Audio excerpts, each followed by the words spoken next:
Através do programa de hoje eu gostaria de pedir por um verdadeiro avivamento.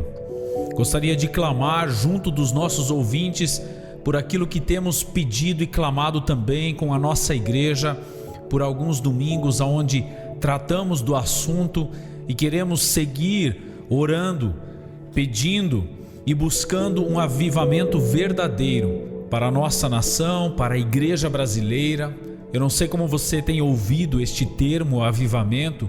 Nós tomamos um tempo para explicar e aprofundar a respeito disso em nossos cultos.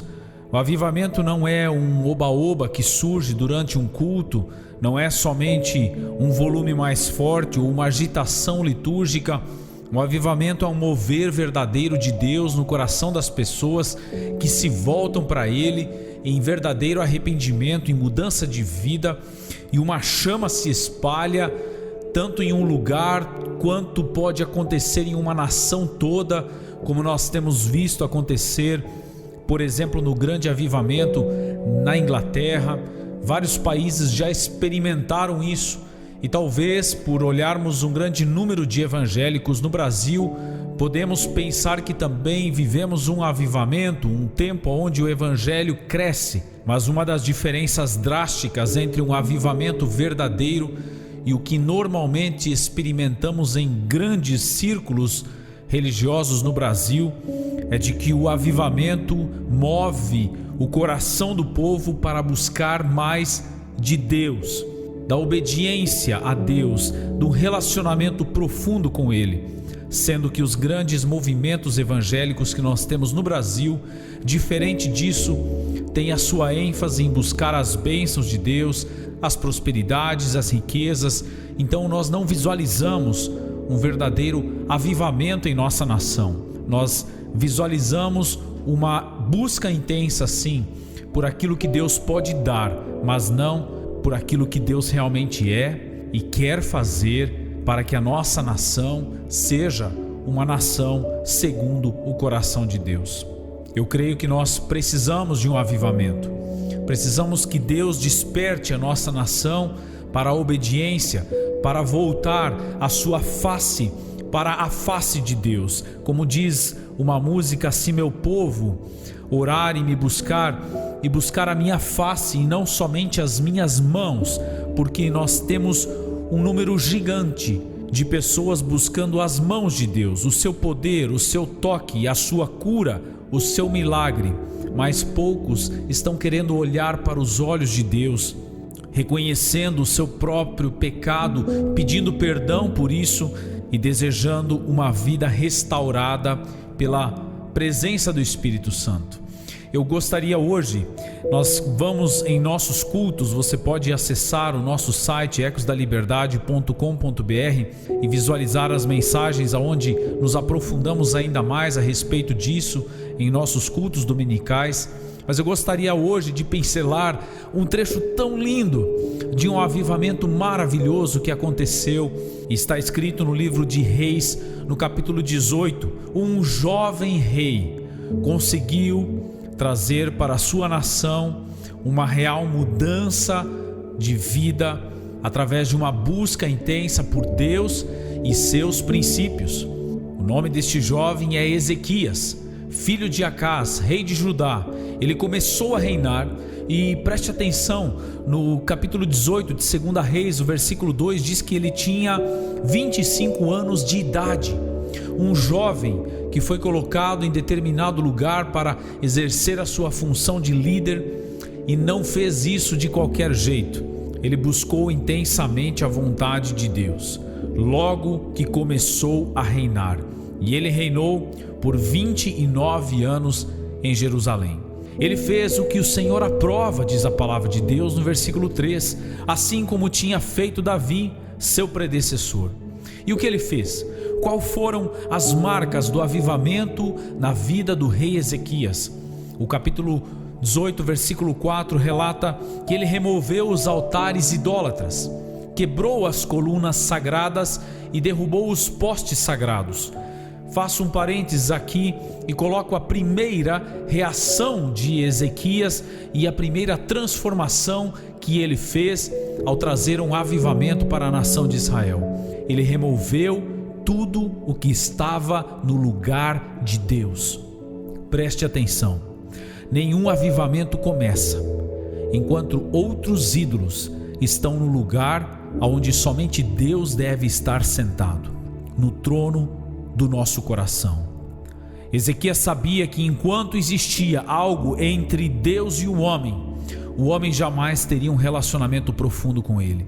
Por isso ele remove todos os altares de ídolos, quebra colunas sagradas, tudo que tinha de objeto sagrado. Meu irmão, tudo o que está entre você e Deus, qualquer objeto que seja, qualquer imagem que seja, nem que seja o pastor ou talvez algum líder que você olha para ele já com tanta admiração que você já não vê mais o Deus que ele prega. Nenhuma pessoa, nenhum pastor pode ser idolatrado, nenhuma figura pode ser sagrada, todas precisam ser removidas. Os olhos do povo de Deus precisam se voltar para o próprio Deus.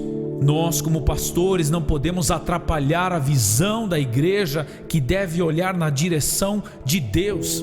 Caso contrário, precisamos ser removidos para que o povo enxergue quem precisa enxergar. Ezequias removeu todos os ídolos, tudo que estava entre o povo e Deus. Despedaçou inclusive, olha o seguinte, o versículo 4 de 2 Reis 18 diz que ele despedaçou a serpente de bronze que Moisés havia feito, um objeto que Moisés trouxe para recordação de como Deus usou aquele objeto para trazer uma cura para o povo. De repente, aquele símbolo de uma história se tornou um ídolo, pois até aquela época os israelitas queimavam incenso para aquele objeto, para aquela serpente de bronze que Moisés tinha. Até mesmo as coisas religiosas que começam a tomar o lugar de Deus, começam a ficar santas e tomam o lugar de Deus. Tudo precisa ser removido. Nós não podemos idolatrar os nossos templos, os nossos altares, as decorações das igrejas. Nós não podemos idolatrar lugar nenhum, nem objeto que ninguém usou, nem figura nenhuma do passado. Nós devemos unicamente buscar a Deus, e tudo que está no caminho precisa ser removido. Diz o texto no versículo 5 que Ezequias confiava no Senhor. Ele não confiou em objeto algum, nem mesmo naquele que Moisés usou, porque ele sabia isso tudo foi só um instrumento. A nossa confiança precisa estar no Deus de Israel, diz o texto sagrado. O texto continua dizendo a respeito de Ezequias que nunca houve ninguém como ele entre todos os reis de Judá, nem antes e nem depois dele. Como eu desejaria que tivéssemos cada vez mais Ezequias em nossas famílias.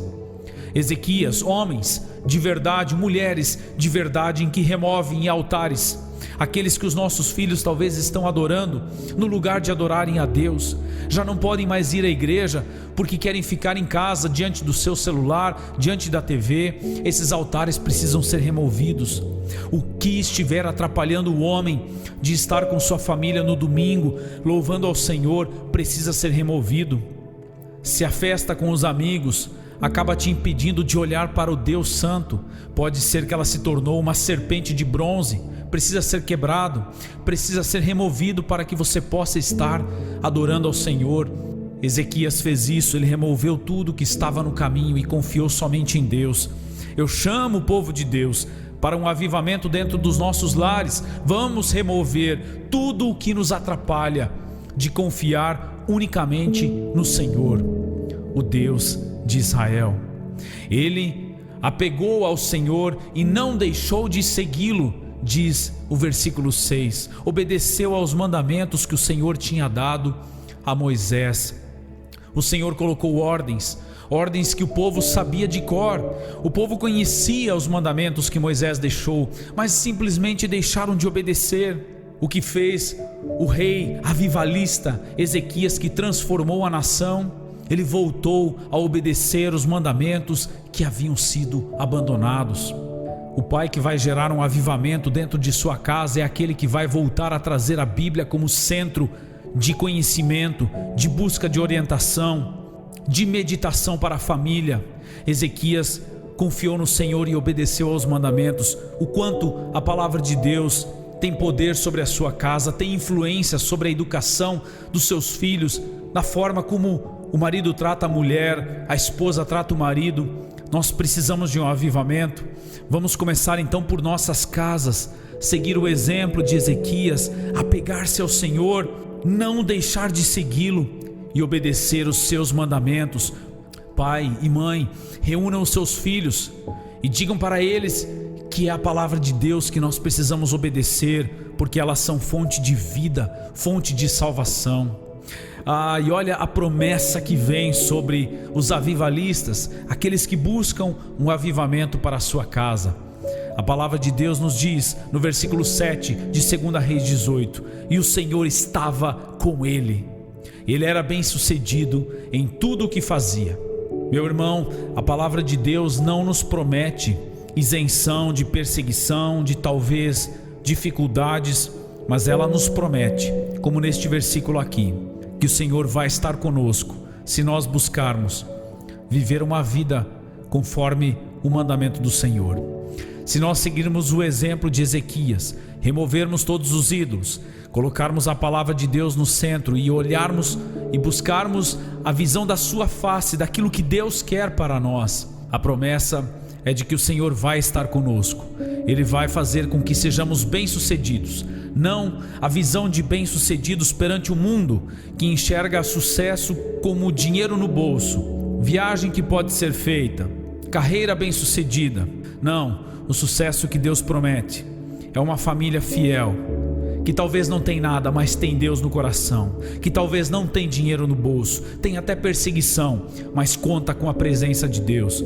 Nós não precisamos deixar para a próxima geração dinheiro na conta bancária, mas nós precisamos deixar Jesus no coração, Deus na presença dos nossos filhos. Que o Senhor nos livre do mal, de toda idolatria que possa nos impedir de colocar Jesus no centro, o Senhor Deus como centro das nossas casas. Que um avivamento volte a acontecer em nossos lares, a começar em nosso coração. Ore comigo por isso. Vamos pedir que Deus continue trazendo vida para a sua igreja. Pai Celestial, eu quero te agradecer por esse momento aqui com os nossos ouvintes, e quero te pedir que, assim como Ezequias, nós também possamos ser avivalistas dentro dos nossos lares. Possamos buscar fazer o que o Senhor aprova, remover os altares de tudo aquilo que está tomando o seu lugar em nossa nação. Que o Senhor nos ajude a confiar no Senhor, Deus de Israel, dia após dia, e a obedecer aos seus mandamentos. Perdoe os nossos pecados, Pai, nós confessamos, precisamos mais do Senhor, precisamos da Tua presença. Nos arrependemos das muitas vezes em que entramos mornos na igreja e saímos mornos dali, porque não entregamos nenhuma oração fervorosa diante do Teu altar.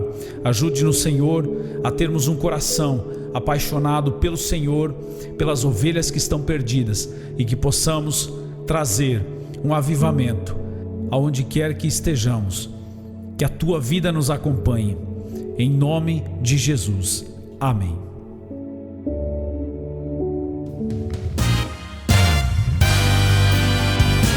Muito obrigada por sintonizar Ecos da Liberdade com o pastor Isaí Marcelo Hort.